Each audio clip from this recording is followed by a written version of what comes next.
আজকের এডুকেশন সিস্টেমের মা যাবা। আমার ইচ্ছা করতেছে এমবিএ বিল্ডিং থেকে লাভ দিয়ে আমি পড়ে যাই।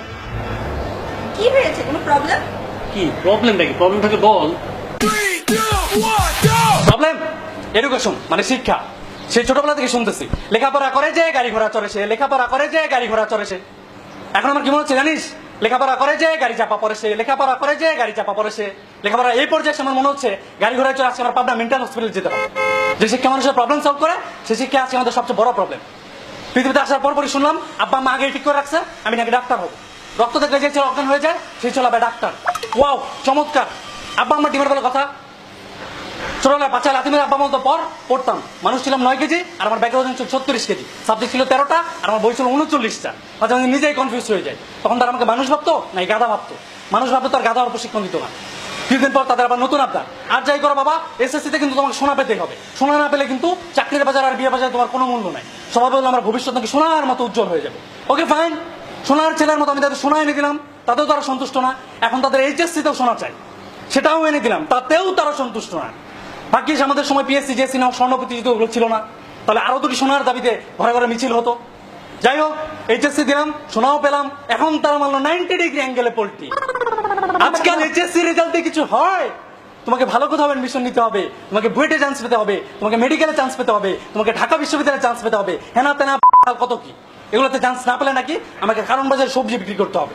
মাঝে মাঝে মনে হয় ওটাই বুঝে আমার জন্য বেটার। এবার গেলাম ইউনিভার্সিটিতে অ্যাডমিশন টেস্ট দিতে। সময় 1 ঘন্টা। 1 ঘন্টার মধ্যে তারা বুঝে ফেলবে আমি তাদের ইউনিভার্সিটিতে পড়ার যোগ্য কিনা। 1 ঘন্টা ধরে আমি কি করলাম? এরকম গোল গোল বৃত্ত পরাগ করলাম। তারপর তারা আমাকে যথাবিহিত সম্মানপূর্বক জানালো, কি জানালো? আমি তাদের ইউনিভার্সিটিতে পড়ার যোগ্য না। কোথায় লেখাপড়া করে ডক্টর ইঞ্জিনিয়ার হবো, আব্বা আমার ইচ্ছা পূরণ করবো, সেখানে তারা 1 ঘন্টার পরীক্ষা নিয়ে রায় দিয়ে দিল আমি তাদের ইউনিভার্সিটিতে পড়ার যোগ্য না। তখন কি করতে মন চায় বল? আরে ভাই 12 বছর ধরে পড়াশোনা করছি, অ্যাটলিস্ট 12 ঘন্টা তো পরীক্ষা নিতে পারতো। 1 ঘন্টায় কেমন বুঝলো আমি যোগ্য না? আচ্ছা সব বাদ, ধর 1 ঘন্টার পরীক্ষা দিয়ে আমি চান্স পাইলাম। কি মনে হচ্ছে কাহিনী শেষ? কাহিনী এখনো শেষ হয় না মামা, এখান থেকে আমার নতুন এপিসোড শুরু। তখন আমার শ্রদ্ধেয় শিক্ষক মশাইরা আমার গলায় যে সাবজেক্ট ঝুলাই দিবে আমাকে সেটাই পড়তে হবে। আমি পড়তে চাই বাংলা, আমার গলায় ঝুলাই দিচ্ছে ফার্সি। ব্যাপারটা এমন যে তুই হানিমুন করতে চাস ইউনিভার্সিটিতে, কিন্তু তোকে জোর করে পাঠাই দিচ্ছে উগান্ডাতে। তখন কিচ্ছু করার নাই মামা, তখন তোমার বনের জঙ্গলে লতাপাতার সাথে হানিমুন করতে হবে। আরে ভাই আমার যেটা ভালো লাগে তুমি আমাকে সেটা করতে দাও, আমাকে আমার মতো শিখতে দাও। কেন ওই জবরদস্তি? একটা সুন্দর জাতির জন্য শিক্ষা দরকার, অবশ্যই দরকার, এই ব্যাপারে কোনো সন্দেহ নাই। কিন্তু সেই শিক্ষাটা যখন বোঝা হয়ে দাঁড়ায় তখন তো জাতীয় অকালে পটল তুলবেই। মুস্তাফিজের শিক্ষা হলো কিভাবে আলো বল করা যায়, ও কোটা শেখানো। কিন্তু ওকে জোর করে ভূগোল পড়তে যাও, প্রবলেমটা ওখানে। আরে ভাই প্রত্যেকটা মানুষের ভালো লাগার একটা জায়গা আছে, যার যেটা ভালো লাগে তাকে ওটা করতে দাও, কেন ওই জবরদস্তি? এরপর শুধু ক্লাসের অ্যাসাইনমেন্ট। এটা বোর সাথে ঝগড়া হয়েছে, ক্লাসে এসে অ্যাসাইনমেন্ট দিয়ে দিচ্ছে। সপ্তাহে দিনের সংখ্যা 7 আর অ্যাসাইনমেন্টের সংখ্যা 14। স্যারকে যদি জিজ্ঞেস করি স্যার অ্যাসাইনমেন্ট 14টা কেন, তখন বলবে আমি দিছি একটা, আমার বউ দিছে একটা, আমার ছোট মেয়ে একটা, মেজো মেয়ে একটা, বড় মেয়ে একটা, আমার ছোট ছেলে একটা, মেজো ছেলে একটা, বড় ছেলে একটা, আমার আব্বা দিছে একটা, আমার আম্মা দিছে একটা, আমার শ্বশুর একটা, শাশুড়ি একটা, আমার উকিল বাবা একটা, আর হচ্ছে কি আমার খালাতো ভাইয়ের শালার ছেলে দিছে একটা। টোটাল 14। 4টা বছর ধরে কুত্তার মতো অ্যাসাইনমেন্ট করলাম, এখন আমার নিজের এই কুত্তা মনে হয়। স্যারদের হাতে আবার 10 মার্কস। তো চান যে আমি মাস্ক বেয়াদবির কথা তো চিন্তাও করা যাবে না। এক কোর্সের জনক শিক্ষক আমাকে 10-এ 0 ধরাই দিলেন। তাকে আমি যথাবিহিত সম্মানপূর্বক জিজ্ঞাসা করিলাম, জনাব আমার 0 পাওয়ার কারণটা যদি একটু বলিতেন। তিনি আমাকে বলিলেন তুমি আমার সাথে বেয়াদবি করিয়াছো বৎস। তাকে আমি পুনশ্চ জিজ্ঞাসা করিলাম, তো জনাব আপনার সাথে আমি কি বেয়াদবি করিয়াছি? তিনি আমাকে মাখা মাখা সুরে বলিলেন, তুমি পাঠদানের সময় 3খানা হাঁচি দিয়েছো বৎস। এই যদি আমার বেদবি নমুনা, তোরাই বল আমার কি করা উচিত? আমার তো অনেক আগে প্যারাসিটামলকে মারা যাওয়া উচিত। আল্লাহ 30টা দিন এক্সাম, আল্লাহ 30টা দিন এক্সাম। ক্লাসের যে এক্সাম বেশি, short term, mid term, long term, মাল টার্ম, কত যে টার্ম আছে তার কোনো হিসাব নেই। স্যাররা আমাদের সাথে কুতুকুতু খেলে।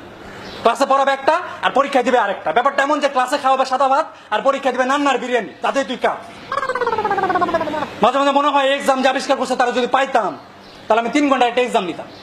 3 ঘন্টার এক্সামে কোশ্চেন থাকতো 3 ঘন্টা থাপড়ায় তোর চেহারার কি অবস্থা হবে। সপ্তাহে 2-1 দিন ছুটি পাই, ভাবি আরাম করে একটু ঘুমাবো, কিন্তু ঘুম আর কপালে নাই। কারণ ওই যে স্যার তার বউকে নিয়ে হানিমুনে গেছে, ওটা মেকআপ ক্লাস ফ্রাইডেতে দিলেও ঘুমের 12টা বাজায়। লোকজন আমরা বলতো একবার ইউনিভার্সিটিতে ওঠো, তখন আর পড়াশোনা নিয়ে কোনো টেনশন করতে হবে না, তখন খালি আরাম আর আরাম, খুব আরাম। আমার খুব আরাম লাগতেছে। এই পাবলিক কলেজ যদি এখন পাইতাম তাহলে সকাল থেকে রুটিন করে থাপড়াইতাম। ল্যাব করো 14 ঘন্টা, ল্যাব রিপোর্ট তৈরি করো, ইন কোর্স এক্সাম দাও, ফাইনাল এক্সাম দাও, সিজিপিএ কম, রিটেক খাও। এগুলো কি লাইফ? বল এগুলো কি লাইফ? এগুলো আমার লাইফ। ভাবছিলাম ভার্সিটি লাইফে একটা প্রেম করবো, গার্লফ্রেন্ড কিনে ফুচকা খাবো, কিন্তু সেটা আর কপালে নাই। কারণ ওই যে ভার্সিটি উঠার পর থেকে ফুচকার প্লেটেও ল্যাব, অ্যাসাইনমেন্ট, সিজিপিএ এগুলো দেখি। আমার নিজের সিজিপিএর যে অবস্থা, প্রতিদিন আমারই ফুচকা বিক্রি শুরু করে দিতে হয়। তখন আর গার্লফ্রেন্ডকে ফুচকা খাওয়াতে পারবো না, তখন অন্যের গার্লফ্রেন্ডকে ফুচকা খাওয়াতে হবে, দুধের স্বাদ ঘোলে মেটানো আর কি। ছোটবেলায় স্বপ্ন দেখতাম জন আব্রাহাম হবো, কিন্তু হয়ে গেলাম হিরো আলম। কারণ ওই যে ছোটবেলায় আব্বা মা বস্তা বস্তা বই কাঁধে ঝুলাই দিছে, তাই আজকে আমার উচ্চতার শারীরিক গঠন এই অবস্থা। মেয়েরা আমাকে বাটু বান্টি বলে ডাকে, আর সবাই বলে কানা আঙ্কেল। কারণ ওই যে পড়তে পড়তে চোখ দুটো তন্দ হয়ে গেছে, মাঝে মাঝে মনে হয় জীবনটা পুরো গুলিস্তানের লেগুনা হয়ে গেছে, যে যে দেখতে পারতেছে ঝুলতেছে। লেখাপড়া শেষ, এবার মাথায় নতুন ধান্দা, জব খোঁজো। এই সোনার হরিণ না পেলে সমাজে তোমার কোনো মূল্য নাই বাচ্চা, সবার কাছে তুমি আগাছা। মেয়ের বাবাকে পটানোর জন্য হলে তোমার অবশ্যই একটা গভর্নমেন্ট জব চাই, তখন ভুড়ি মোটা পাচা মোটা টাকলা কালাচানের মূল্য কোটি টাকা। এবার আসি আমাদের দেশে আজীব জব সেক্টরে। তুমি পড়তেছো কম্পিউটার সায়েন্সে, কিন্তু আমাকে জব করতে হবে ব্যাংকে, বিসিএস দিয়ে তুমি হয়ে যাবে এএসপি। তাহলে এতদিন কেন হার্ডওয়্যার সফটওয়্যার নিয়ে মাতামাতি করলা? আরে ভাই, তুমি যদি পুলিশে হবা তাহলে তো তোমার তো ক্রাইম ক্রিমিনাল এগুলো নিয়ে স্টাডি করার কথা ছিল। This education system.